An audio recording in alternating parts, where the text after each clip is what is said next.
урматтуу спорт ишкуубуздары, Токтогул районунун, Токтогул шаарынын спорт сүйүүчүлөрү жана ошондой эле бардык биздин шаарыбыздын тургундары бүгүн шаарыбызда чоң салтанаттуу, кубанычтуу азем болуп атат. Нурмухаммед Ажы атындагы Жорго спорт клубунун ачылышына мына бүгүн Кудай буйруса ушул спорт клубунун ачылышы менен Токтогул районубузда жергебизде спорттун өнүгүүсүнө көп жакшы түрткүлөр бере турган жакшы бир иш-чара болуп атат. Бул иш-чарага Токтогул районунун акими майор Асанбекович Сатымкулов, Токтогул шаарынын мэри Болот Турдиевич Болгонбековдер жана Токтогул шаарынын депутаттары, ошондой эле бардык мекеме жетекчилери, ушул жерде спорт сүйүүчүлөр келип отурат.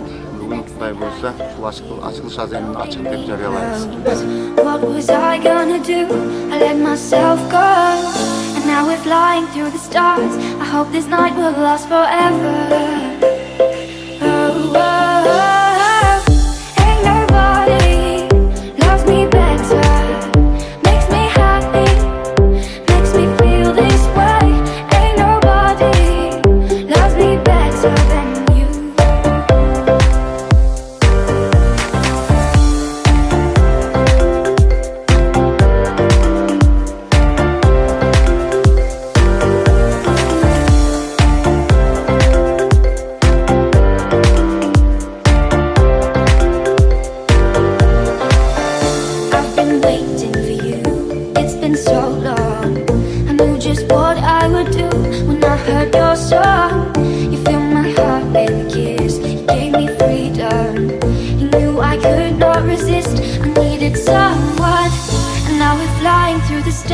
I hope this night will last forever. Oh, oh, oh. Ain't nobody loves me better, makes me happy, makes me feel this way. Ain't nobody loves me better than you.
Болот Турдиевич, Нурмухаммед Ажы үчөөңүздө кайчыны алып, официалдуу түрдө кол чабуулар менен ушул лентаны кезип койсок,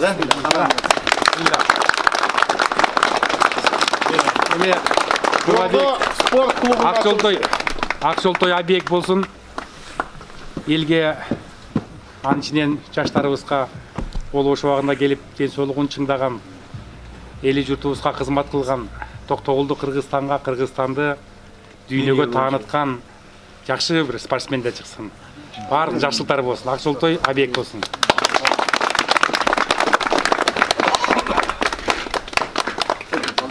Кара. Киргизтер ишке киресиз. Келиңиздер гана.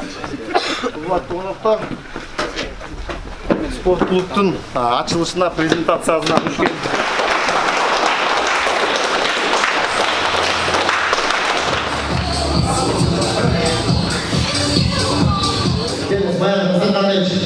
Болот Турдиевич официалдуу түрдө чакырган коноктор, келиңиздер. Келиңиздер. Нурмухаммед Ажы келиңиз. Саламатсыздарбы? Бүгүнкү күнү мына Токтогул шаарыбызда жергебизде чоң жакшы салтанаттуу пайдалуу иш-чара өтүп жатат. Нурмухаммед Ажы атындагы Жорго спорт клубунун салтанаттуу ачылыш аземине куш келипсиздер демекчи. Кыргыз Республикасынын гимнине түзөт коюңуздар.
Урматтуу бүгүнкү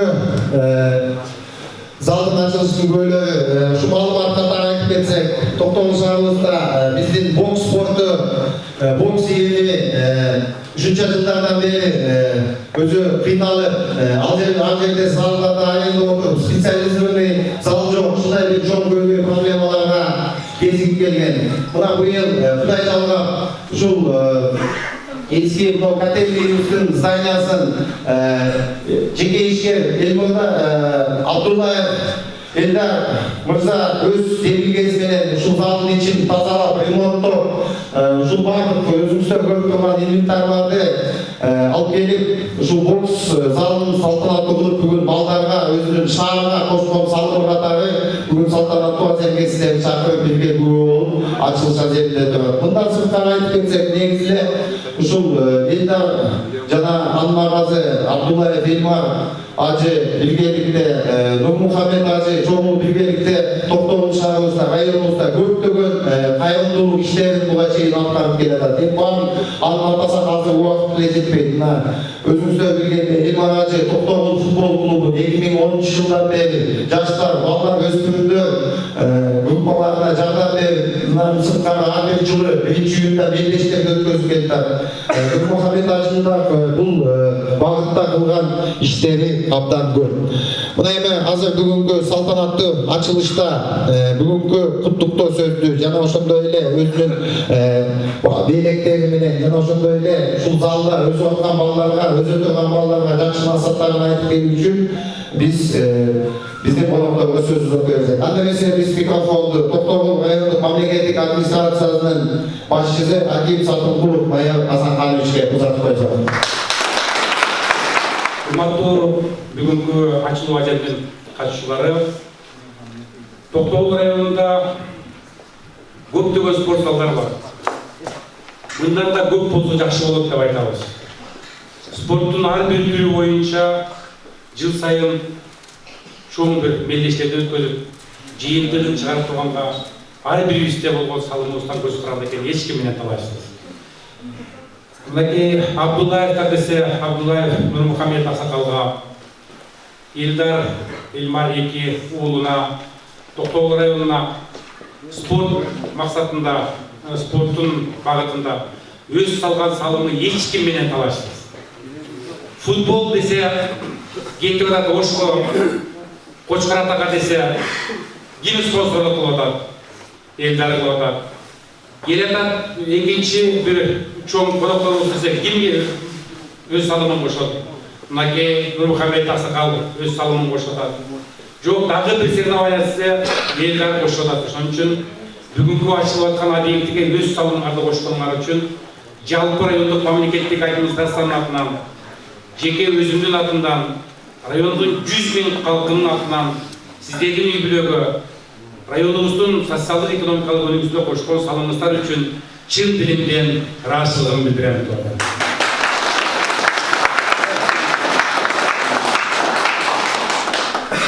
Бүгүнкү күндө чоң бир айтуучу нерсе, эгерде дени сак улут болбосо, ден соолугу чың болбосо, ал улуттун келечеги жок экени дүйнөлүк практика өзү мындай бир тастыктап отурат. Ага сиздердин кошуп аткан салым Нурмухамед ажы деп атасынын атынан коюп, ушул Жорго өзүнүн бир компаниясы, булар чогуу иштешип жаткан жолдоштор менен келип, Бишкектен бери келип ушул спорт клубду ачып отурабыз турганда. Бул спорт клубтан менде жазылып турат бир канчалаган Токтогул районундагы жетишкендиктер спорт маселесинде. Тайландда болсо дагы, Гонконгдо болсо дагы, өзүбүздүн республиканын ичинде көчмөндөрдө болсо дагы, Ташкент шаарында, Азербайжан мамлекетинде баардыгында өз салымыңыздарды кошуп кетесиз. Биздин Токтогул районундагы спорт маселеси, акыркыларын айтайын, Ташкент шаарындагы бокста дагы биринчи орунга алып келген. Тайланддагы болгон соревнованияда дагы биринчи жолу алып келген. Ал эми Рио-де-Жанейро шаарында болгон күрөштөн коло медалды бүт олимпиада боюнча чогулган олимпиаданын коло медалын алып келип атат. Даже спорттун дагы саясаты болот экен.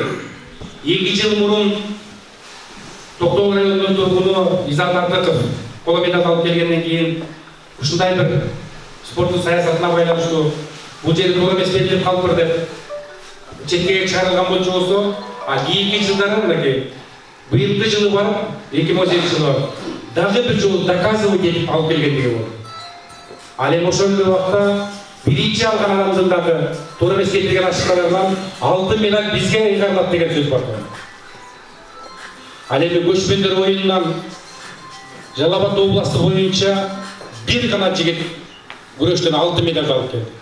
Мурунку жылдары башка түрлөрдөн алып келген. Ошон үчүн ар кимибизди салган салымыбыздан ушундай уюштуруп берген жакшынакай аурадан, мындай бир жакшы условия түзүлгөн условиядан көз каранды экени эч ким менен талашсыз. Сиздер буга чейин райондун социалдык-экономикалык өнүгүүсүнө өз салымдарды кошуп кетесиңер. Жеке ишкер катары Токтогул районундагы налог төлөнүшү боюнча эң биринчи көп төлөгөн адам ушул Нурмухамед Ажы болот тургандар. Муну билиш керек. Муну билбей, айтпай койгон такыр болбойт тургандар. Мен бекитип отургум жок. Мен суммасын айтпай эле коеюн. Бирок район боюнча ишкерлерден эң биринчи болуп, эң көп налог төлөгөн мамлекетке ушулардын ушул эме болот.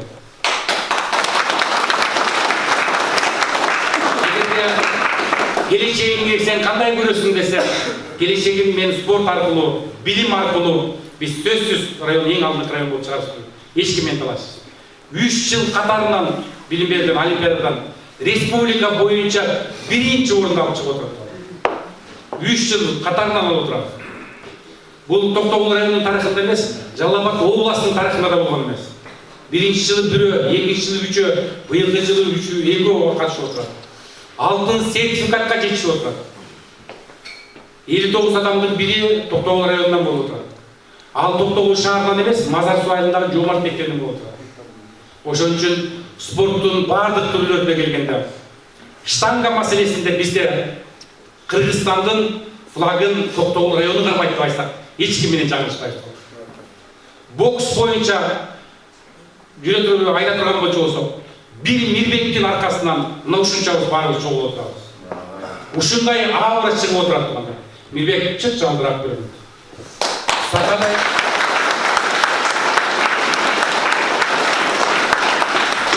Саркадай бою саралтын деп айтат болчумун. Бир жолу Жалал Абадтан келесам, жалгыз командировкадан келесам, Каракөлдө турат суукта. 3 мына окшогон кичинекей боксер балдар эстеп. Не болду десем, Жалал Абадтан барып биринчи орунду алып келет абыз. Анан өзүм мордуму жылдырып, баарын чогултудан салып алып келдим да ушу Токтогулга апарып. Düşen ele düşüp кетип калыптыр, жок ар бир үйүнө жеткизип келди. Себеби дегенде ал Токтогулдун намысы, ал Токтогулдун мындай бир жүзү, ал биздин баардыгыбыздын сыймыгыбыз катары кабыл алынды. Сыймыгыбыз катары. Элдар Ермар чоң рахмат. Атаны сыйласа, атаңыздардын айтканы болуп, райондун өз салымдарды коштуга. Жолдо Морики Жорго компаниясына келген представитель балдарга кайрылар деген. Биздин райондо чоң жаңы жакшылык,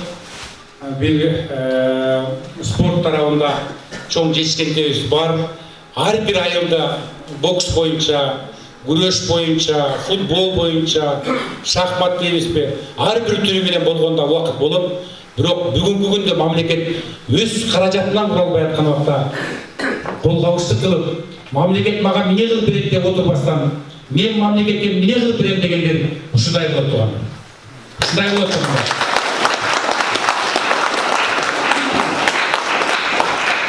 Куруп берген, эстерде кайсы бир убакта бүт объекттерди куруп берген.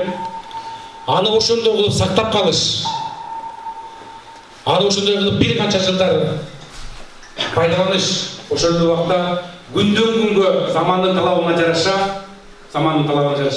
өзгөртүп, ремонттоп, андан да жакшы мүмкүнчүлүктөрдү ачканга мамлекеттин дагы, ошол уюштуруучулардын дагы ошентип жеке тейлеген тренер катары, хозяин катары өзүңүздөрдүн дагы салымыңыздардан керек экен, эч ким менен талашсыз.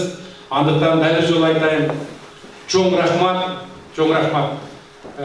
Ушундай куруп, жылуу аураны түзүп, 'Душун көргүлө тургандар. Отурган кабинетин көргүлө. кийим чечиле турган раздевалкасын көргүлө турган. Мореке бардык уска турган ийин турган спорт шаймандарын көргүлө. Ушулардын бардыгына ден соолугубузду чыңдап, Токтогул районунун атын Кыргызстанга, Кыргызстанды дүйнөгө тааныткан биздин жакшы спортсмендер чыксын. Чоң рахмат.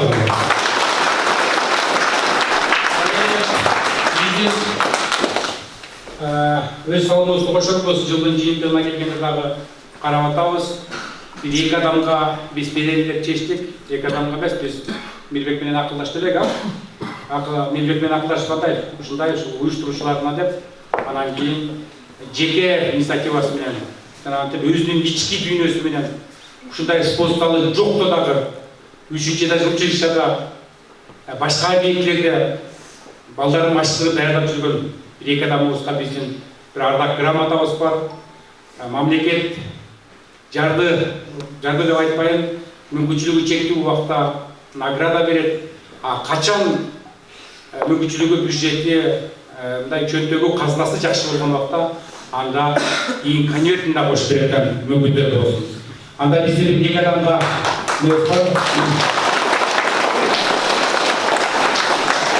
Токтогул районунун социалдык-экономикалык өнүгүүсүнө жана Жорго атындагы бокс боюнча спорттук клубунун ачууда кошкон зор салымы үчүн ардак грамота менен Токтогул шаарынын жашоочусу, жеке ишкер Абдуллаев Элдар Нурмухамедович сыйланат.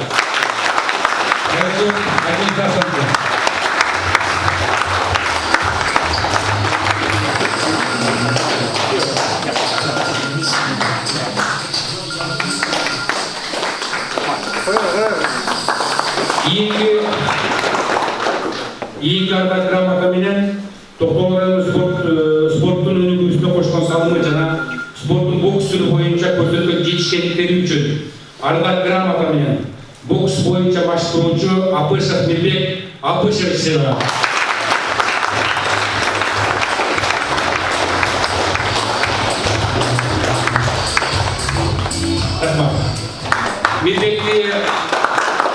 Мирбек десе Токтогулда Мирбексиз бокс элестетүү кыйын.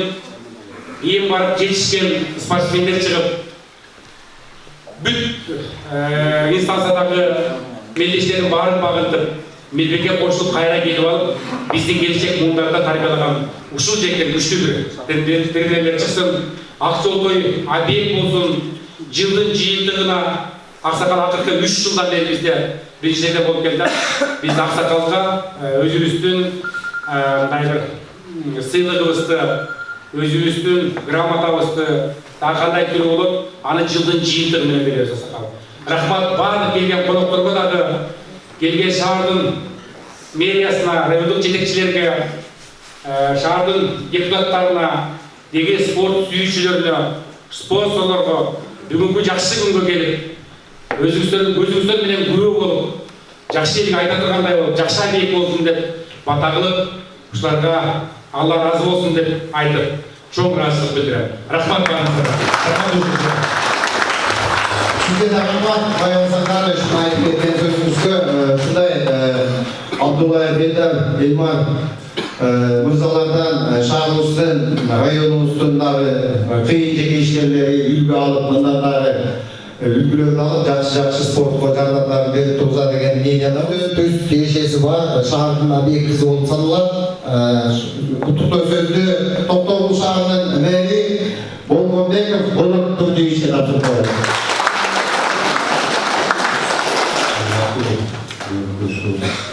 Бокс залы, спорт ортолугуна катышып отурган спортсмендер, меймандар, бул Нурмухамед Ажи Аксакалыбыз. Бул өзү жашоодо ушундай экен да, бирөөнүкүн алыш это жакшы да, кыйын, оңой да ала билебиз. Ал өзүңдүн мээнетиң менен табылган нерсени моундай нерсеге салыш деген мен айтам патриотический бул чоң жүрөктөн чыккан бул кандай десек бул күч да бул. Анан эми ушундай шаарыбызга жакшы имараттар ачылып турганыңыздарга чын жүрөктөн чоң рахмат. үй-бүлөңүзгө, ууларыңызга, сизге биринчи ден соолук берсин Аллах. Ачык асман берсин баарыбызга.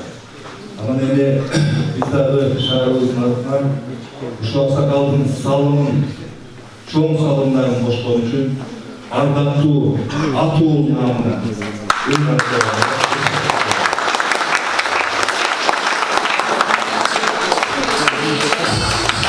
Токтогул шаарынын ардактуу ат уулу намы менен Абдуллаев Нурмухамед Кажы сыйланат. Кол жаап бериңиздер.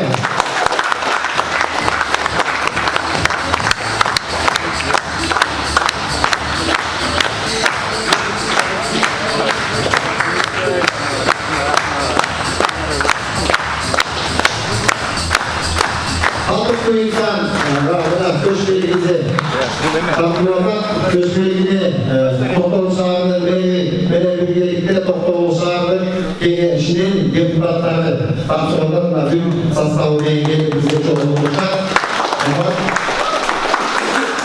Ama bir gramata yazıp geldiğinde bu İldar var.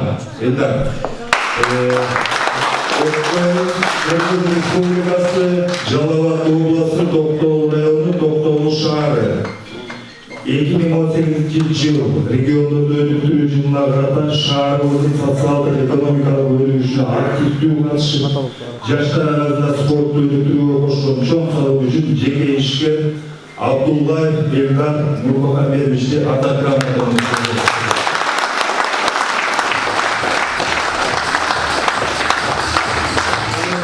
Bu işçilerin bazı sosyal taraflarına da geçişlerde televizyonlara çağırıyorlar.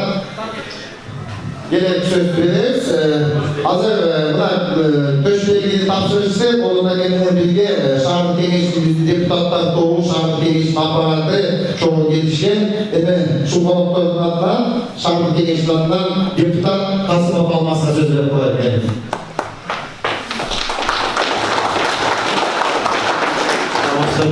бүгінгі ертеңгі қатысушылары спикеріміз Жолдыз Көтермен Елабарады жамағатымыз Адылбек Адаматымыз сөйлеп болып елдерге елімәке сіздердің Токтогул шаарына Токтогул районуна кошкон социалдык күндүлө жарым айтсам мен жаңылышпайм кошкон салымыңыздар аябай зор. Мына бүгүн жогоруда айтып кеткен сөздөр мунун баардыгы жайдын деп мен эсептейм. Кудай буюрса ушу кичинектерге ийгилик болсун. Кудай буюрса мындай спорт залдардан дагы талайы курулсун. Ошонун курулушуна ушу себепкер болуңуздар. Кудай буюрса ушу сиздердин бүгүнкү кылган ушу иш-чараңыздардан Токтогул районундагы деген кыргыз мамлекетиндеги бүт жеке ишкерлер ушу пример алышсын. Ошолор дагы бир ички сезимдер койгон, ошолор дагы мына Токтогулдар ушундай жасапты. Биздин эмнебиз кем? Биз дагы жасайлык деген бир жакшы бир ойлорго келсин деген ошо үй-бүлөлүк бакыт, чынден соолук, эч убакта оорубаңыздар. Кудай таалам ушу өйдө кырсыктан, жаман иштен, жаман сөздөн, жаман көздөн сактасын. Кудай буюрса ушундай жакшы иштерди кыла бериңиздер. Бул эч убакта унутулбайт. Ар дайым Кудай таалам бере берет. Кудай буюрса ушу биздин шаарыбызда ушундай жеке ишкерлер барына биз сыймыктанабыз. Кудай буюрса ушундай шаарыбызда жакшы иштер боло берсин. Чоң рахмат.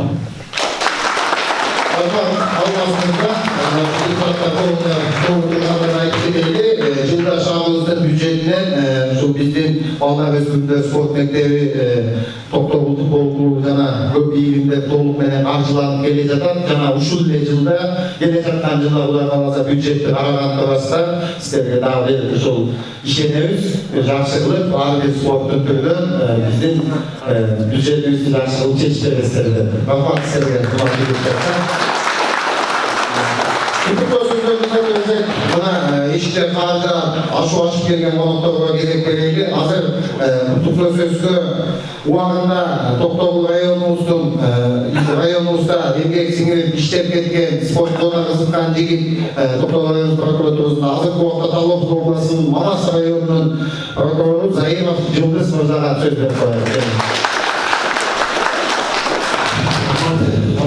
келсе, biz şu Eylan olsun, bir süreç oturup Tokyo'ya zamanında görüyor var. Eylan olsun, patriot çekip katarabilir, biz Respublikan. Ama benim süreç oturup, o bir ayında boks zalı yok degen masaya katılıp kalır. Ama şu zalı havaya tegenler, biz özümüz dostlarımız Zirvek, Murat, Urma, Timur, şu dostlarımız çoğu, şu жерде жүрүп, субботниктерге катышып, чоң баштаганбыз. Бүгүн Манас жергесине келип отурам. Манас жергесинен ушундай катуу көргөндөргө келип ушу достугубуздун жакшылыгын көрүп кетейин деген ойго келдим. Эми не дейт? Ушул залда жакшы спортсмендер чыксын. Ушу Токтогул жергесин, Жалал Абад жергесин, Кыргыз Республикасын дүйнө жүзүнө таныта турган спортсмендер чыксын. Бул жерде өтө чоң салым бул Айшалдын салымы. Айшалдан денсаулык үчүн Алла Таала ушундай балдар тарбиялаганга чоң рахмат. Денсаулыкта болуңуз. Мен оюнча Токтогул шаардык мэриясы аябай туура алды. Мен ошондон бул биздин Кыргыз Республикасынын быйылкы жылкы жаңылыгына аябай сонун бир салымдардан болду. Андан кийин бул жерде Алмаз Эмиев айтып кетти. Мен айтатыным жеке ишкерлерге, ушул биздин достуктар үлгү алыш керек, пример болуш керек. Ушундай өнүктүрүүгө өз салымыңызды кошуп берейин.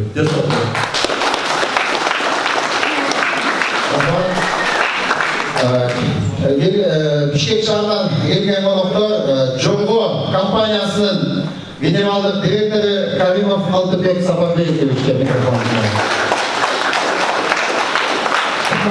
Geçişlerinden Mantoluk'u Mantol Ayık'ın katılışları birinci sözünde Muhammed Sadık sizden başlayanlara sizge bunaki çok rahmat uşulay uğurlarını tarbiyalap özdürüp ayta geçinirse Elmar Nurmuhamedovich jana Eldar Nurmuhamedovich mırzalarının çok salımı menen Bişkek şaharında, Bişkek şaharı turgunlarına aybay çoğun taksi kızmat kılar. 5000 kişi oşo taksi arkulu cumhur orunu menen kamsız bulup, aybay çoğun yetişkenlikte bizden oşon üçün Elmar Nurmuhamedovich jana Eldar Nurmuhamedovich aybay çoğun iş bolunda бүгүнкү учурда чындыгында өкмөт азыркы учурда колунан келбей турган нерселерди жеке ишкерлер өзүнүн салымын кошуп мына ушактан буюрса көптөгөн чемпиондор чыкса бул аябай жетишкендик деп ойлойм. Жеке эле Токтогул району эмес Кыргызстанга деле. Ошон үчүн чоң рахмат сизге. Анан Нурмухамед Садыкович сиздин намыңыз кут болсун. Анан биздин кичине чакан директорубуз бар эле, ошону тапшырып койгуза келдиңиздер. Аяш балбардын атынан белгилер бар экен.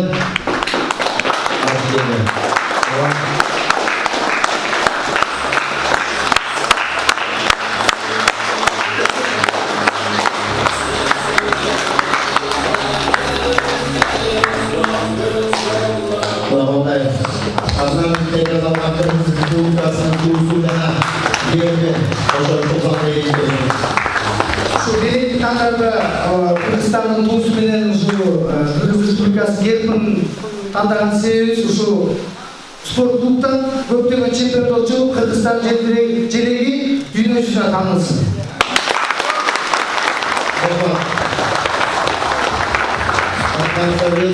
Компаниясы маалымат үчүн айтып кетели, булар аябай спортко көңүл болгон компания болуп, булардын футбол командалары Кыргыз Республикасынын футзал лигаларында ойнап атышат. Ошондой эле менен бирге ошол командадан Элдардын иниси Улук деген жигит ошол командадан ойноп чыгып, азыркы учурда Кыргыз Республикасынын курама командасынын агзачысы болду. Биздин жигит.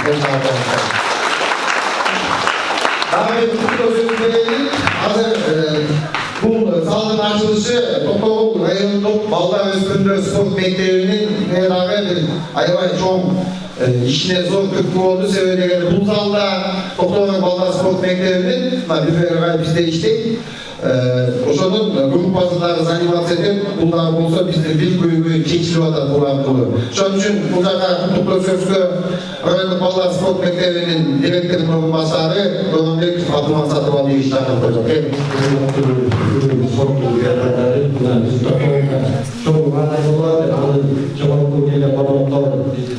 Hizmetkarlar aytmoqchi, biz qisqacha shu birlikte Mehmetxo'ja Jayqor kishilarga bana o'z uchunlarni ko'rdi. Ana shu yerda shu dalga javob berdi. Yaxshi sportmenlar sizlar ishni sportmen bolalarga trenerga tashkil bo'ldi, sportchilar jamoatlarga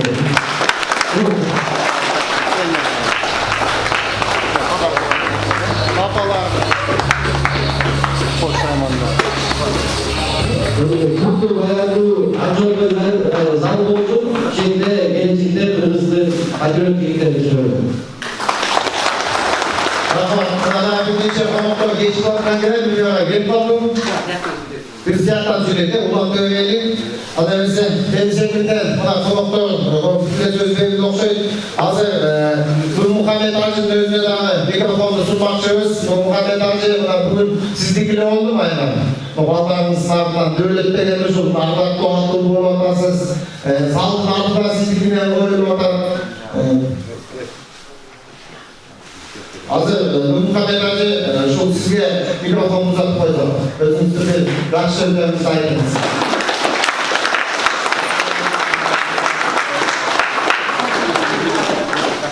Assalamu alaikum warahmatullahi wabarakatuh. Ming marta shukr. Allah Taala ошо жеткирген шүкүр ошо элибиз туз ошондой немеге жеткирүүбүзгө шүкүр деп эсептелет. Баарыбыз ошол жетти. Анан миң мәртебе шүкүр. Рахмат сизге, баардык урмат кылып келгениңизге рахмат сизге.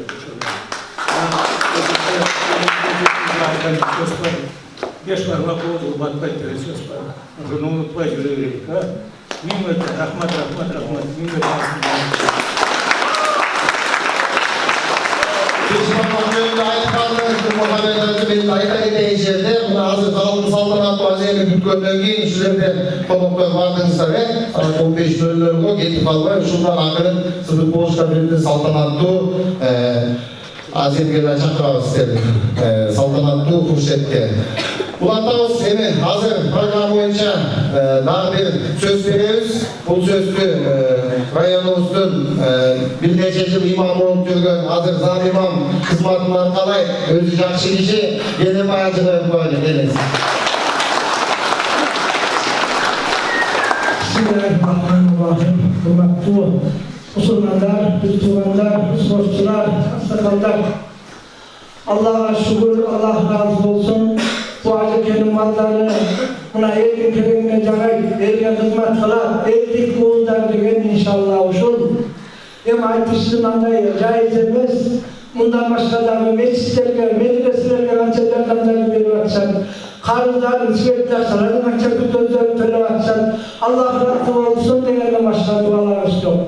Hem uşun maşlarının akjol toy olsun, kutlu olsun, uşundan endi, Toktogul elin tanıtkan, Toktogul elimiz Kırgızstan'dı, Kırgız elin dünya yüzüne dumura tanıtkan, jakşı sporcular çıkışın Allah nasip olsun.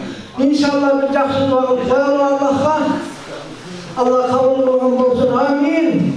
Uşunun Muhammed Acıke'nin mallarına, Cenab-ı uşun sporcularına, uşun cemaatlarımızla, bilin aval Allah'ın ömürlerine berekeler, ömürlerimiz olsun. Allah'ın imanların toluk, sağlık amalları uçlarına olsun.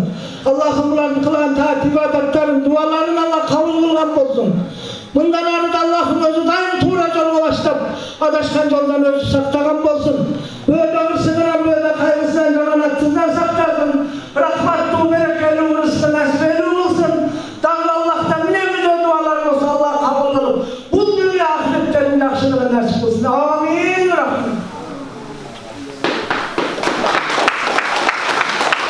Rahmat, belge matan sağ olsun.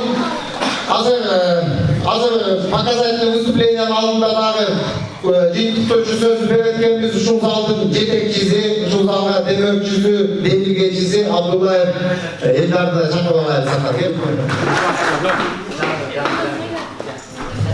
Assalamu alaikum warahmatullahi wabarakatuh.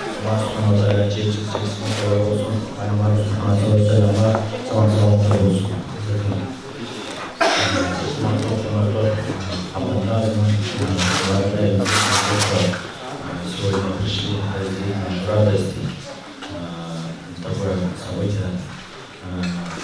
Сіздерге қалаймыз ішінен солы. Іштеріңізде бар зашылықтар болсын, тыныштық болсын.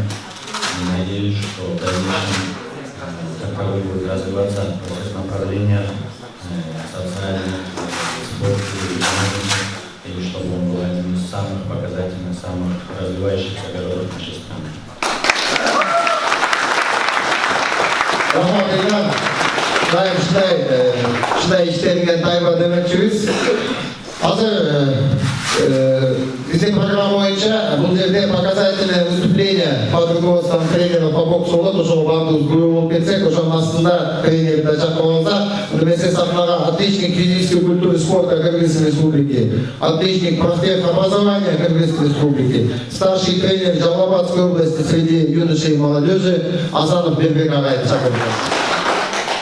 Ассаламу алейкум, урматтуу конокторлор. Бүгүнкү биздин спортивный клубдун келгениңиздерге чоң рахмат. Дедем ушу биринчиден ушу Элдиярга, Элмарга, Улукбекке силерге чоң рахмат, Алла разы болсун. Иштериңизге ийгилик, иштегенде көп болуңуздар, бар болуңуздар, аман болуңуздар. Бизди сыйласаңыздар, Теңирим сиздерди сыйласын. Кудайга рахмат, сиздерге рахмат. Показательный выступление заявляттыңыз, көзөбен коюлду, ушу ийгиликти бүгүнкү жакшылыгы менен атамдыдагы намы менен куттап коелу. Токтогул футбол клубунун атактуу президенти Абдуллаев Элмар ажын чакырып коелу. Деке иштер. Ассаламу алейкум, урматтуу коноктор. Чын жүрөктөн баарыңарга ыраазычылыкты билдирем. Мына биздин аким, мэр келип, ушу биздин атабызды ардактуу Токтогул шаары тургуну берген сыйлыгыңарга чоң рахматты айткым келет. Үкөмө ушу куттуктайм, ушундай залды ачтың, Алла разы болсун сага. Биз ушу биздин ниетибиз Кыргызстандын желеги, биздин спорт балдар, чемпионат мира, олимпиада, каякта болсо деле ушу Токтогулдун балдары Кыргызстандын желегин желбиретсе, ушуга биз ыраазыбыз да. Самый главный ушу бизде болду. Биздин мамлекетибиз Кыргызстан болду да. Ушу ыраазычылыкты билдирем баарыңарга. Мелбек агайдын алхамдулилля сизде эми зал бар. Ушул жерден чемпиондорду сиз чоңойтушуңуз керек да. Чоң рахмат баарыңарга. Рахмат Элмарге. Патриотизм жағынан 5 сізге. Урматтуу коноктор, ата эмес азыр официалдуу түрдө бул жакка туруп рингке көңүл бурайлы. Урматтуу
Жаштарыбызда бирүүчүдөн акча байгелоодагы жеңип атат. Келечекте азыркы рингдеги балдардагы жакшы ийгиликтерге ушул залдын артынан жетет деген ишеничтебиз.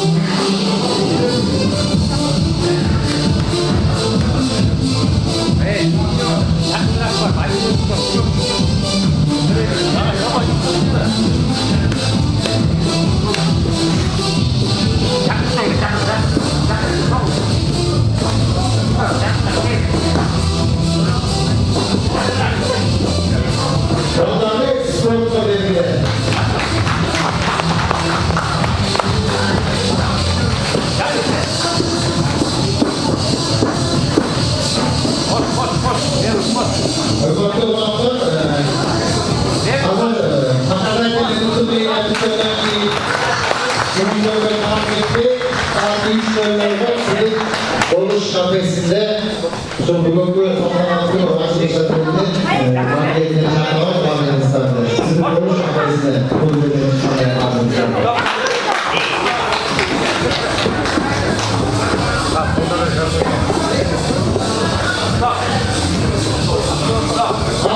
Çıkmadığınızda yeni ağacı çoğu bir koyun kapağı itlamaz vallahi. Yeterlerce peşitlere bakmaklarını. Mayarsan kalın. Vallahi korksadır çoğu fotoğrafı koyun.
Hurmatlı ağayın tuğanlar, hurmatlı жетекчилер, шаардык кеңештин депутаттары, аксакалдар, hurmatlı ажылар, шаардан келген коноктор, спорт күчкөөстөрү, спорт сүйүүчүлөрү, спорт күйөрмандар.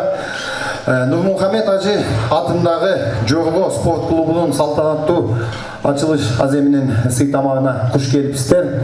Эми бардыңыздар, көңүлүңүздөрдү экранга куруп койсоңуздар, азыр ушул бүгүнкү салтанатка арналган кичинекей слайд шоу даярдалды. Ошону сиздердин назарыңыздарга салып коелу.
официалдуу түрдө да микрофон сунуп койсом, ушул келген конокторго өзүңүздүн сөздөрүңүз болсо айтып кетиңиз, келиңиз. Ассаламу алейкум. Келдиңиздер. Шүкүр, рахмат сизге, урмат, өткөргөнүңүзгө рахмат, чоң рахмат, Алла разы болсун. Балдарыма Европа малам ошо рахмат, ошо дүйнөгө жеткиргенине шүкүр, Алла элибизге тынчтык болсун. Шүкүр, менен көп шүгүр аббай, кош келиңиздер, рахмат. Рахмат Мухаммед ажы, ушундай сиз эми көп сөздөн андан көрө ушундай көп жакшы иштерди кылып жүргөнүңүз жакшы да, бизге рахмат, сизге чоң Алла разы болсун дейбиз. Мына слайдта дагы биз идея бердик эле, эми дагы ушул жакшы көп кайрымдуулук иштерди да чагылдырып коелу деп. Генемайге менен кеңешсе керек элдер. Кой анда соогунан калып калабыз, көп көргөзбөй эле коелу дедик. Действительно бул слайдта да көп кылган ажынын кайрымдуулук иштери түшпөй калды. Рахмат, Алла разы болсун деп. Анда эмесе алдыңыздарда тартылган таам-татымдардан алып отурсаңыздар, жана ошондой эле жана залда официалдуу түрдө сөздөрдү бергенбиз. Ал жердин программасын кыскартып бул жакка да сөз калсын дегенбиз. Ошон үчүн бул жерде сүйлөй турган аксакалдарга дагы биз сахнага чакырып куттуктоолорун айтып койгонго уруксат беребиз азыр бир нече убакыттан кийин. Чайдан алып чөгүп жүрсүң деп, көңүл берип ойноп күлсүң деп. Hey, ар бир күндү тосолучу акыркыдай кереметтүү ушул учур эртең болбой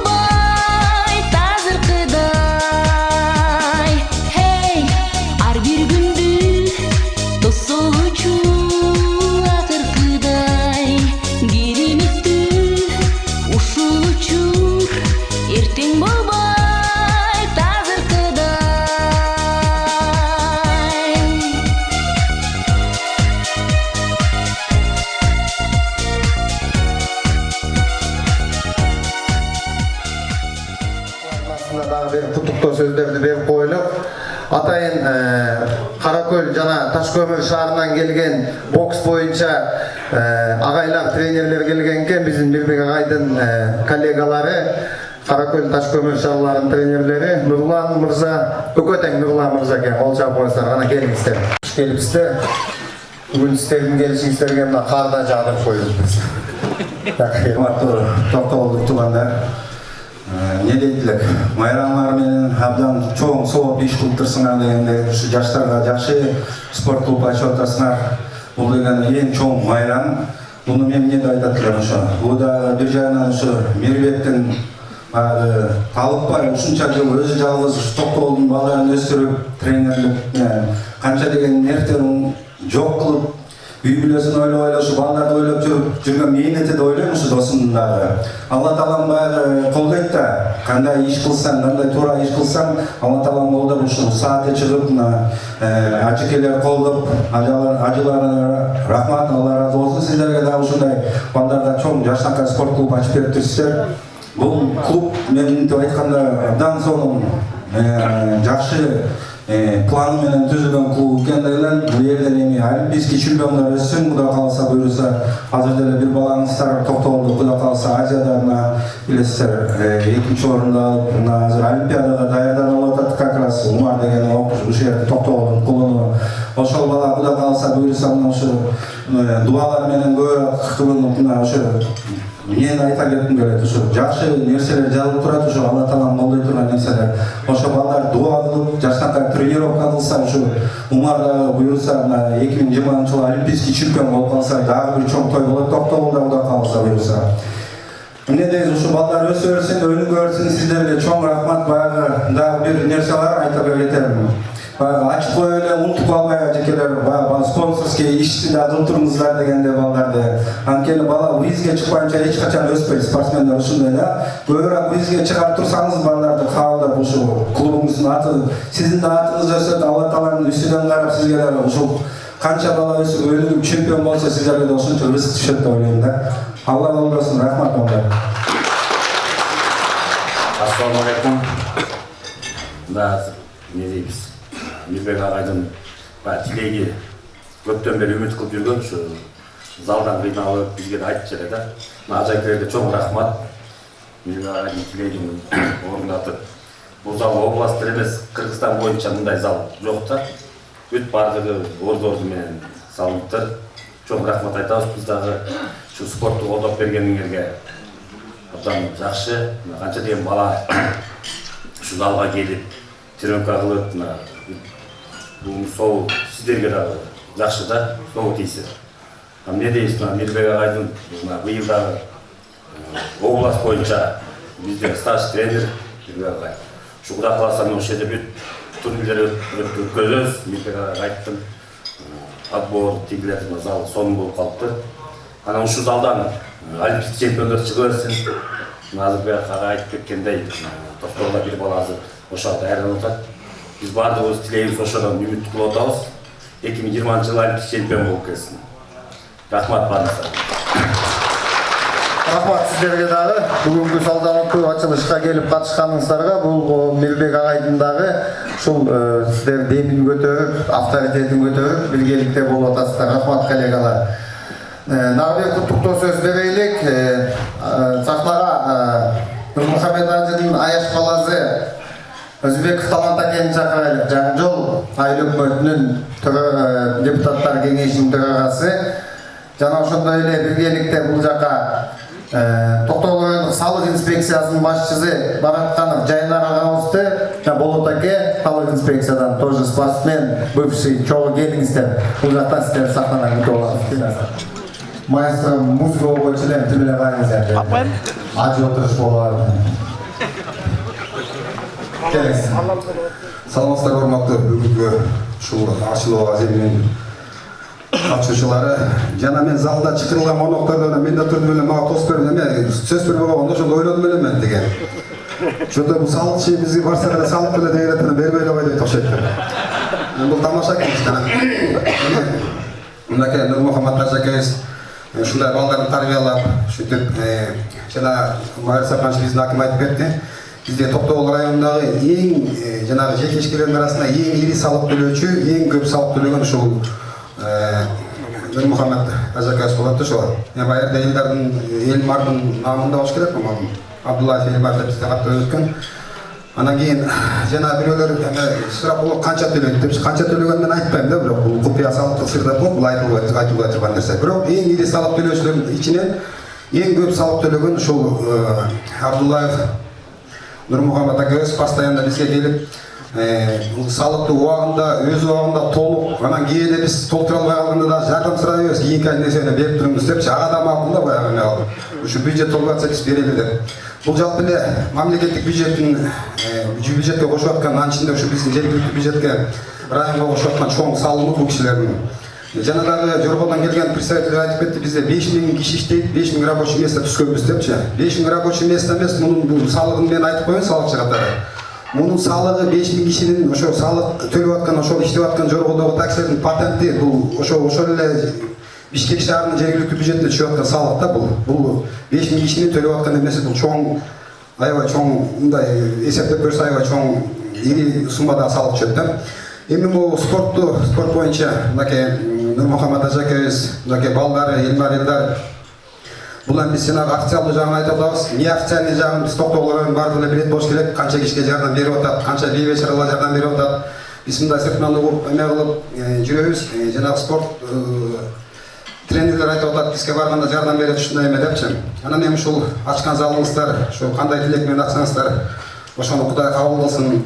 Жана жакшы сөздөр айтылып атат. Бу жерде Кыргызстандын эле жанагы дүйнөнүн олимпийский чемпиондор чыксын. Ошол ишиңерди ушу Кудай таала колдоп, ушул каалоо тилектериңиз бар, кабыл болсун, ишиңиздерге ийгилик болсун. Муну менен токтоп калбай дагы кеңейте бериңиздер, чоңойто бериңиздер. Кудай буйрса, Кудай силерди колдосун. Рахмат сиздерге. Урматтуу ушу бүгүнкү Жорго бокс клубунун меймандары, эми азыр Жайнар Абдыкаевич налог боюнча айтып кетти, ал боюнча айтпай эле коеюн. Нурмухамед Ажы аксакалыбыз ушундай элдердей балдарды өстүрүп, ушундай даражага жеткизип, мындай клубду куруп берип, Токтогулдун баягы кыйын бир оор маселесин алдыга жылдырдык десек болот да. Анан эми Нурмухаммед ага сизге да рахмат ушундай балдарды өстүрүп, ушундай клубтарды куруп бергениңизге. Анан ушул жерде ушул клубтан Кудай кааласа жакшы спортсмендер чыксын, Кыргыздын желегин желбиреткен күчтүү олимпийский чемпиондор чыксын. Жалаң эле бокс эмес, мына Токтогулда Кудай кааласа спорттун көп түрлөрү бар. Мына эркин күрөш бар, греко-римский бар, самбасы бар, бокс бар, штанга бар. Кудайга шүгүр баардыгынан астыга чыккан Азиянын чемпиондору, мирге чейин барып келген олимпийский чемпион призерлору чыгып атат, Кудайга шүгүр. Мына ушундай спортсмендер ушу сиздин клубуңуздан да чыксын эле, Кудай кааласа. Анан эми мына жерде бакытса жаңылып калды бывший спортсмен. Мен бывший спортсменмин, мен настоящий спортсмен, потому что 24-нде жакында Кыргызстандын открытый кубогу болду карате боюнча, карате-до скиф. Ошондо ветерандардын арасынан биринчи орунду алдым мен. Мен мактанып коеюн элем просто. Анан азыр Бокумбаев мектебинде балдарды кыстап тренировка кылдырып атам, 8 жаштан өйдө. Кудай кааласа балдар станарды бергиле. Элдар иним Кудай кааласа жардам берип анча-мынча залына пускат этсе балдарды. Анан өркүнөсө. Рахмат Элдар. Мындан ары күнү өркүнөсүн. Бывших спортсменов не бывает дегенде. Болбосо жана Игорь айтып койчулар, талант не пропьешь деп. Рахмат. Жакшы. Талантыга келиңиз сизде. Ассаламу алейкум. Урматтуу бүгүнкү бир жакшылыктын катышуучулары, алыс жакындан келген меймандар. Бардыгыбызды ушул бир бүгүнкү жакшылыкка башыбызды бириктирип, биз жүзүбүздү көрүштүрүп отурган Алла Таалага чексиз мактоолор болсун. Пайгамбарыбыз Мухаммад саллаллаху алейхи ва салламга салам салаваттар болсун. Урматтуу бүгүнкү жакшылыктын катышуучулары, биз бардыгыбыз ушул жерде туруп бир үй бүлөнүн жолбозо Абдуллаевдардын үй бүлөсүнүн бир жакшылыгына күбө болуп отурабыз. Ушул үй бүлөнүн патриоттук жактарын, жолбозо бир кайрымдуулук, социалдык, экономикалык жактарын айтып берсек, буларга сөз алып жетишпейт көп. Мына ошондой эле мынакей атаны көрүп бала өзөт дейт. Мына Нурмухаммед ажынын улуу баласы менин досум, өзү мен эки эле досум бар, ошонун бирөөсү ушу Илмар ажы. Мына Кудайга шүгүр, мынакей кече жакында бир бүгүн бокс залын ачып, жаштарга бир жакшылыкка күбө болуп атсак, өткөндө дагы бир жакшылык болду эле, мен жарыя кылалы десек досум айтып калды, жок, мен Алланын ыраазычылыгы үчүн кылып досум муну эч кимдин билбегени жакшы деди, бирок мен ушуну бир жакшылыкты сиздерге бир жарыя кыла кетейин. Өзүнүн жанынан ак жол участкасынан бир 8 соток жерди сатып алып, пустой жерди. Жашына кагып туруп бир 8-12 размериндеги там салып, бүт шарты менен кылып туруп, ушул Токтогул районундагы 4 баласы бар жалгыз бой социалдык мындай кароого муктаж келинге өзүнүн жанынан алып туруп подарок этип койду. Бул анча-мынча кишинин билөм.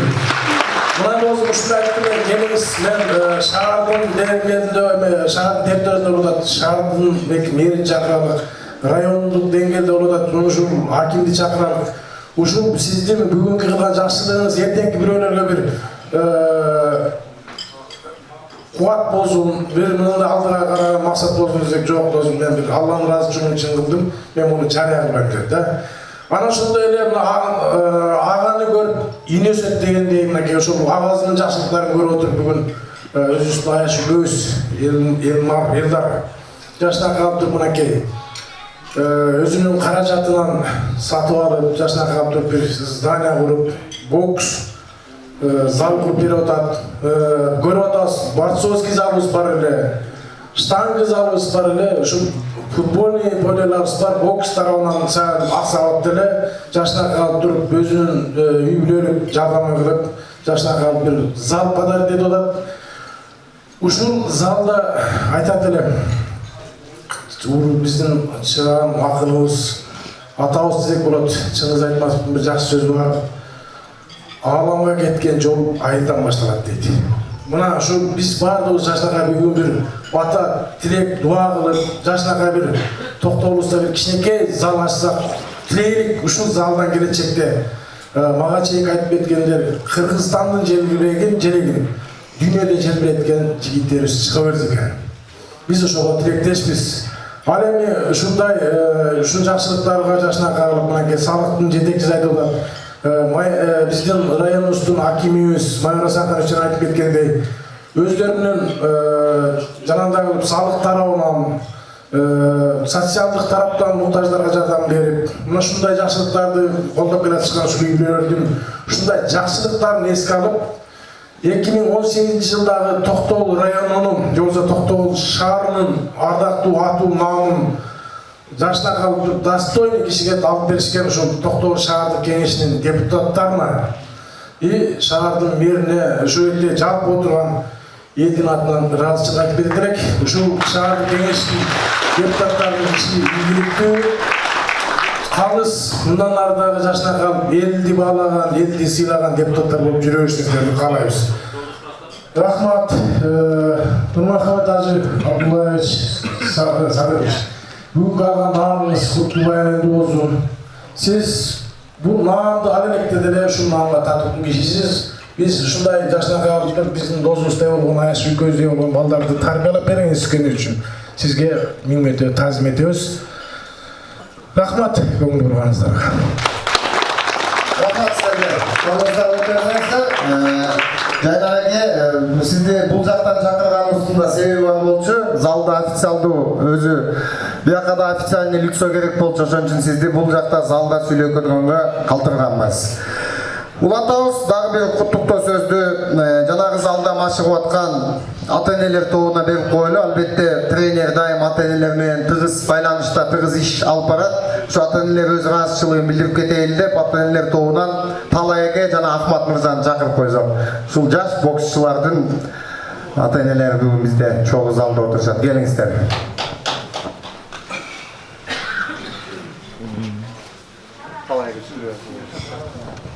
Ассаламу алейкум, урматтуу Токтогул шаарынын жетишти туугандар. Мен айтайын деген бүгүнкү залда машыгып жаткан уулум жана тең тур замандаштардын атынан ата-энеси катары бир жакшы кабат деп айтып кетейин деп атайын чыгып отурам. Кыргызымдын убагында бир асманын калың кара туман каптап турганда бактыбызга бир Манас атабыз төрөлгөн экен. Анан дагы бир калың туман каптап Кытайдын карызы каптап турганда бактыбызга Сооронбай Жээнбеков төрөлгөн болду. Ал эми бүгүнкү күнү ата-энелер катары менин бактыма тренер Мики агайдын бактыбызга мына биздин ажекебиз Элдар мырза төрөлгөн деле болдуңуз. Сизге жараткан узак өмүр берсин. Ата-энеңиз менен бирге үйүңүздөрдө ар дайым жакшылыктан үстүндө болуңуздар, көп жашаңыздар. Анан бүгүнкү салынып аткан залыбызда менин уулум мына 3 жылдан бери катышат. Мен абдан ыраазымын. Анткени ар келген сайын залга барып келген сайын 3 күн барат, 4 күн барат, 1 күн ооруп калат, шейжеп келет. Жумганга шарты жок. Мына Кудайга шүгүр 1 айдан бери анын жашоосунда чоң өзгөрүү болду. Заманбап стилде жанагы залдагы жабдууларды көрүп мен абдан ыраазы болуп атам. Өзгөрүү бар, стимул абдан жакшы жаштардынчы. Бүгүнкү заман жаңы заманда бул балдардын саясатта болобу, бизнесте болобу, талап ушундай болот. Бул кыргыз элинин келечеги. Мен Кудай кааласа уулумдан чоң үмүт этем. Бүгүнкү атасы катары сүйлөсөм, уулумдун келечектеги саясатта, спортто жетишкендеги атасы катары мен сизди көрөм. Мындан аркы тарбиясында мен ар дайым сизди ошол уулума стимул катары ушул Элдар мырзаны ар дайым канча убакыт өтсө дагы ушул адамды атаң жагандай көрсөң агайыңды жана Элдар мырзаны ата катары, агай катары сыйлап өтөсүң деп бүгүндөн баштап мен ушундай дем берем. Рахмат сизге. Рахмат. Дагы бир сөз ата-эне Ахмат Доскоевел, Ахматты да айта кетсек, ушул Токтогул районунда дала эмгек сиңирген эркин күрөш боюнча кандидат мастер спорту, өзү спорту жакшы түшүнгөн, мына уулу да бокс менен занимация болуптур. Мына өзүнүн сөздөрүн айтып кетейин дейт. Чоң рахмат. Ассаламу алейкум. Бүгүнкү ушул залдын ачылышын коноктору. Биринчиден эмне демекчимин, ушул демөчү болгон ушул Нурмухаммед Ажи жана Илдияр Илмар сиздерге Алла разы болсун. Ушундай заманбап зал ачып буйруса биздин Токтогул шаарына чоң салым кошуп атасыздар. Ыраазычылык билдирип кетем. Жана ошондой эле мына жакшы сөздөр, жакшы кабылуулар айтылып атат. Ушул билектердин баары, кабылуулардын баары кабыл болсун. Ушул мына Мирбек агайыбызга да жөн соолук берсин. Биз делен көп спорт секцияларда айланып келдик, анан ушу бокска келип такалдык да. Мен бар аябай жактырдым го зал, аябай заманбап зал экен, мага жакты да, буюрса. Ойлойм буюрса, ушу залдан жакшы мына үстүдө айтып кетти, жакшы сөздөрчү. Мына чемпионат мира, олимпиададан мына призерлор болсун депчи. Призер чемпиондор да чыксын, олимпийский чемпиондор чыксын, мына олимпиадада биздин Токтогул шаарынан мына Иза призер болуп келип атат. Ошол агаларын көрүп, мына кийинки жаштарда буюрса стимул алат да. Не дейсиз, ушул жакшы сөздөрдүн баары кабыл алып буюрса ошол ойлойм, ушу залдан жакшы биздин Кыргызстандын атын алыска чыгарган жакшы спорт боксерлор жана ошондой эле башка видден деле мына штанга, вольный борьба, футболдон бакыт тосуп турат. Ушу жакшы балдар чыгат деп ойлойм да. Чоң рахмат. Рахмат, айтқаныңыздарға қосылабыз. Ушул биздин залдан Орзубек Назаров, Нурлан Абдыкадыров да боксерлор чыксын. Мына өзүбүздүн Токтогул жерден чыккан, мына Дамир агайыбыз бар болчу, Раматылык Батя деп койчу эле, баардыгыбыз тааныйбыз. Раматылык Болот деген акайыбыз бар эле. Боксерлор, мына ошондой боксерлордон бизден да чыгышсын ушу жаңы залдан дейбиз. Дагы куттуктоо сөздөрдү улантып берсек, бул жака эки-экиден айтып берейин. Күйөөла Алишер сизди чакырып коет экенбиз куттуктоо сөзгө. Алишер барсызбы? Алишер менен бирге Токтогул спорт мектебинин агайы, самбо күрөш боюнча агайы, Кыргыз Республикасынын физкультура спорт отличниги, эл агартуу отличниги, президенттин грамотасынын ээси Бекенагайды, Бектеназар Кылычев Бектеназар кошо чакырып алайын. Келиңиздер. Алишер өзүнүн залы жөнүндө эңсеп жүрөт, шерден арманыңызды айтып калат экенсиз.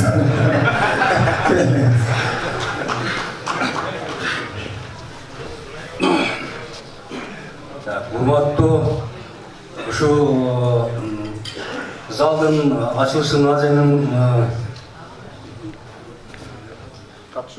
катышуучулары, ушу эмне деп айтайын, ушу Мерлек агай ушу канча жылдан бери зал таба албай, кыйналып, эшикте тренер эле мына ушу ажеке балдары жакшынакай болуп тарбиялап өскөн экен.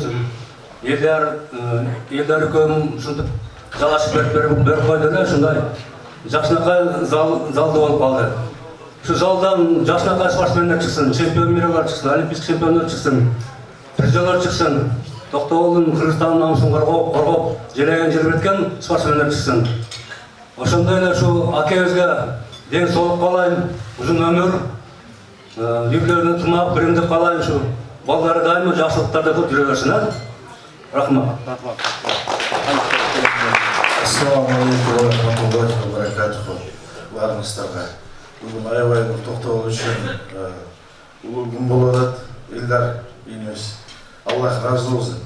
Айтат го көпчүлүккө дуа кылса дейт, ал бендесине дейт, бештерге дуа кылат дейт да. Ажатабыз ушу нолдан чыккан болсо, баарыбыз тарыхты билебиз. Иншалла эл журт ойлогон экенсиз ата. Мына Аллах субхантала эл журтту бар жокко колду жеткизип атат да. Мага сөз көп, сөздү көп деле сүйлөй албайбыз. İnşallah Allah razı olsun barınızlara. Barınızlara rahmat. Rahmat sizlere. Дагы бир сөз берели, алыстан келген конокторго, ушул элдардын шаардан келген достору атап кете берейин. Жана башында генеральный директор өзү баш болуп сүйлөдү. Кайра деле чыгып берсеңиз болот. Генеральный директор менен кошо бирге Дамир, Акыл, Алай, Тимур, Дастан, Ерлан, Ека, Бектур келип койгула. Элдардын достору сахнада силерди күтөбүз. Жана ушу жогорку компаниясынын генеральный директору Терден да сүйлөдү эле, берге эле чакырып коюп эле. Алтынбек Сапарбекович кошо биргеликте келиңиз. Агалар, достор, энелер, эжелер, ушул жерде аябай жакшы болуп турат. Элдар болсун, Алла разы болсун. Ушул клубтун келечеги кең болсун. Ушул клубтан жакшы Кыргызды алыс жерлерге тааныткан, Кыргыздын ушул клубтан жакшы элин сыйлаган, жерин сыйлаган, ата-энесин сыйлаган жакшы Кыргыздын чыган жигиттер чоңойсун. Аякта сизге чоң рахмат. Ушундай жакшы балдарды чоңойттуңуз. Ушул балдарыбыздын урматсын, жакшылыктарын көрүңүз. Дагы айтып кетмекчимин, мэрия агай кайда турасыз? Токтогулдун боксуна салымыбыз абдан чоң. Буну Токтогулдун жигиттери бардыгы билет. Токтогулдун боксун сиз көтөрдү деп айтсак эч жаңылышпайбыз. Ишиңизге ийгилик. Ушул бокс клубун иши дайым алдыга жыла берсин. Чоң рахмат.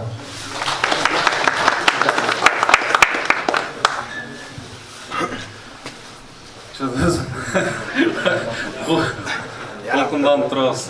Енді жақсы иш кылдым, абдан жақсы иш кылдым. Рахмат силерге. Элдин баары билет силердин сүй билеңерди, жақсы.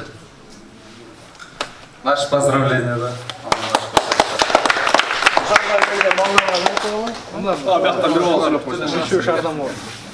Саламатсыздарбы, урматтуу коноктор, Эмир аке, сиздерге Алла разы болсун. Ушундай заманбап байке сакес айтып кеткендей заманбап жакшы жашнакай салып берип атасыз. Биздин будущий чемпиондук, олимпийский чемпиондук аялар айткандай эмне дейсиз? Агайыбызга ден соолук, дагы өзү ойлогон алган ийгиликтерге жетишиңиздерден Эмир аке, Мирбек агай. Ушул залдан олимпийский чемпиондор чыксын. Орозбек Тазаров байкеске мен ошондо байкесте болгон спортсмендер чыксын байке. Папашабызга ден соолук, узун өмүр, ачык асман менен. Барлыгыңызга рахмат.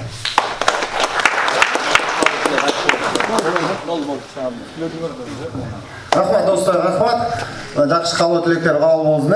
Ушундай жакшылыкта бирге болгула. Улантып элем азыр пока пауза бар да. Бул жакта дагы бир агайыбызды чакырбасак болбойт. Азыр сахнага биздин районубуздун заслуженный тренери деп коелчу, волейбол боюнча кыздар командасын нече деген кыздар балдарды даярдаган мейман агайыбызды чакырып алайлы сахнага. Мен да ушундай бир спорт чарада бир сүйлөп калайын, жакшы кабыл тилектеримди айтайын деп атат. Мейман агай өзүңүз жаш балдардын арасында отуруп алыпсыздар, ушу байкабай калыппыз. Келиңиз. Отурушкан жерге отуруп элем. Кана Кыргызстан катышуучулары Балкыт айткандай эми дагы арман айтып калайын деп. Биринчи Мирбек жөнүндө. Мирбек бекен мага окшош экен булар дагычы. Сайыс тараганда Мирбек бир жаман училищенин көчөйүн деген немесинде тренировка болуп атат. 6 баласы менен ала элге чыгып кете берет экен. Майлуусу ушунчалык жакшы карайт экен шаары. Парадқа катышуучулардыкы Майлуусу шаары дегенде алды жетсе арты жетелик. А мен 6 кызым менен Мирбек 3-4 6 боксер менен парадкан өткөн күндөр болду да. Эмеден спорт жагынан кандай көңүл бурулганды. Анан эми бул кишилер жөнүндө, ошону уюштуруп аткан спонсорлор жөнүндө бизге бир 150 жылдыкта Токтогулдун 60 деген 300 миң коюп бизге эмет көргөндө Жамал Газы бир ыр жазды да. Бир куплетин эстеп калдым. Байлар бар, тагдырына көнүп турган. Байлар бар, элге көңүл бөлүп турган. Тырышкан байлар жаман көбөйүштү, тыйын деже кыстала өлүп турган дейт. Эми ал байлар белгилүү. Мына Аскар Салымбеков футбол көкбери, бул киши мына футболду карап атат, спорт комплексти куруп берип атат. Мен азыр көрүп атам, спорт зал жоктучу. Азыр бияктан открытиеде Мирбекке чыгып калдым. Кызыл тууда кыздар менен жүргөн. Боконбай бербей койду. Эртең кыздар менен зал ремонтта. Асыл барбайсың деп койду. Эмеде жүрөм. Жаңы жолдо барып ойнойм да. Спорт зал жокчу. Эмеси кыйын экен. Анан мына администрация Токтогулдун немелерине келечекте бир спорт комплекс керек экен Токтогулгачы. Мисалы болот деле жылуу эме өтө бермек карачесин. Бекен дагы бир жол мен даже аялдар эмен деле ден соолук үчүн спорт комплекс болду бир Токтогулда. Бирок мен көрөмбү, көрбөймбү билбейм. Үмүтүм деле жүрүп калды азырчы. Анан Чакиев айткандай эмем айтып алайын дедим. Ушундай адамдар колдоочулар көп болсун. Эми жанагы түшүндүңөр да, байлар бар, тагдырына көнүп турган. Булар түгеликтүү байлар. Байлар бар, элге көңүл бөлүп турган. Мына эл бар, Аскар Салымбеков, ушуга окшогондор да тырышкан байлар жаман көбөйүштү, тыйын деже кыстала өлүп турган. Алар мына мен Сарпашка өзгөрүшкө атка төгөлөнүп калып, эме болуп жүрдүм, мына агитаторлу 60 сомдук топ берген жок. Ана мына спорт комплекс курулуп калса мен бир аз иштеп калат элем дейм. Эми ага деле көз жетпей калды. Низоодо дагы ушуларга ден соолук, ийгилик, жанагындай жакшылыктарды жазып аттыр ушул адамдаргачы. Анан жаки айткандай тура калдым да арманым айтып ал дегенденчи. Бизде иши ушундай адамдар көп болсун да. Элге карап. Рахмат Миша агай, жакшы. Жаштардын оозундагы сөздү айтып кеттиңиз, ушу спорт комплекс көйгөйүн айтып атабыз. Эми бул бардыгыбыз эле азыр маалымат заманында жашап атабыз. Бардыгыбызга эле белгилүү, бул чоң спорт комплексин бунун сметалык базасы да абдан чоң болот. Ошон үчүн биздин шаарыбыздын, районубуздун бюджети андай спорт зал салууга мүмкүнчүлүк түзбөйт экен. Бул эми только федеральный деп эми республиканский бюджеттен ошол жактан каралып келе турган бир чоң проект. Биз ишенебиз, мына биздин жетекчилер биз менен Майор Асанканыч, Болот Төрдиевич, биздин шаардык кеңештин депутаттары турат. Кудай кааласа ал залда болуп калса, спорт залыбыз мына ушул парктын, стадиондун ичинде. Мишага эч коркпоңуз, Кудай буйруса ошол жерге да тренировка өтөбүз. Ал да болот, мына Зекиринден болот. Рахмат, бүгүнкү ушкалуу тилек айткандар, эми калгандары жазылып аптыр деле, көңүлдөн чыгып сүйлөй турган дегендер болсо келип кетсеңиздер болот. Эми алдыңыздарда таам татымдардан алып отурсаңыздар, азыр сый тамакты тартып берсеңиздер. Рахмат.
Bismillahirrahmanirrahim. Elhamdülillah. Esselatu vesselamu ala Resulina Muhammedin ve ashabihi ecmaîn. Amin. Allahu Teala şu insanların, şu insanların darbeinde kabul kıl Allah. Soğukların kıyamet günü üstlerinde sayar Allah. Allah'ım şuların özlerine varasa kazına ne verip severlerine ömürlerine Kudayım bereket, ömürlerine uzun kıl. İmanların kalıp kıl, sağlık aman kılmışlardan kıl. Burada kılan taat ibadetlerin, duaların Kudayım kabul kıl.